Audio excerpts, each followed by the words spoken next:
माननीय वामन मेश्राम साहब तुम आगे बढ़ो। आज जे ईव्हीएम हटाबद्दल जे आंदोलन चालू आहे त्याच्याबद्दल काय म्हणणं?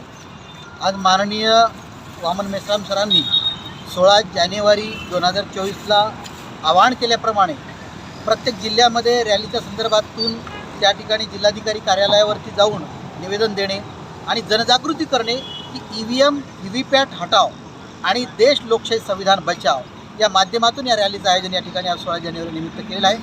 आणि असंच जनजागरण पूर्ण देशामध्ये आम्ही या ठिकाणी करण्यासाठी तयार आहोत आणि त्या माध्यमातून चालू आहे। याही पुढे जाऊन मी वैयक्तिकरित्या सांगतो की मी स्वतः 7 फेब्रुवारी या रमाईच्या जयंतीदिनी आणि वनंदगाव रायगड जिल्ह्यामध्ये तिथून संपूर्ण महाराष्ट्रभर प्रत्येक जिल्ह्यामध्ये मुक्काम करत एक दिवस ईव्हीएम हटाव व्हीव्हीपॅट हटाव लोकशाही संविधान बचाव या नावाने मी स्वतः रॅली काढत आहे। जवळपास 45 दिवसाचा आमचा तो दौरा आहे। कारण या महाराष्ट्रानं संपूर्ण देशाला आजपर्यंत सुधारणावादी आणि पुरोगामीची चळवळीची दिशा दिलेली आहे। म्हणून महाराष्ट्र मागे राहणार नाही।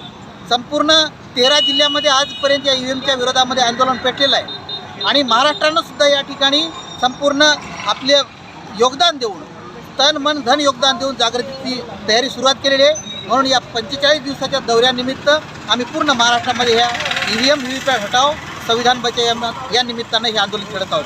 त्याचं कारण असं की संपूर्ण अमेरिका आणि युरोप खंडातील सर्वच प्रगत देश जे लोकशाहीवादी आहेत, ज्या ठिकाणी निवडणुका होतात त्या ठिकाणी ईव्हीएमला अनुभव घेऊन लाथाडलं आणि आम्ही का त्याचा अट्टास करावा किंवा आमच्या निवडणूक मुख्य आयोगाने का अट्टास करावा हा आमचा प्रश्न आहे।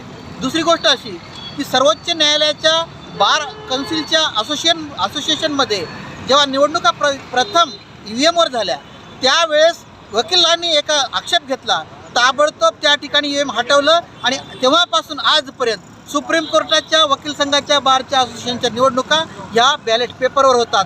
मग आमच्या भारतीय सर्वसामान्य जनतेवर या सर्वोच्च न्यायालयाचा आणि मुख्य निवडणूक आयोगाचा आणि एकंदरीत लोकशाहीच्या संस्थाचा अट्टहास का आमच्यावर अन्याय करण्याचा हा मुख्य प्रश्न आहे।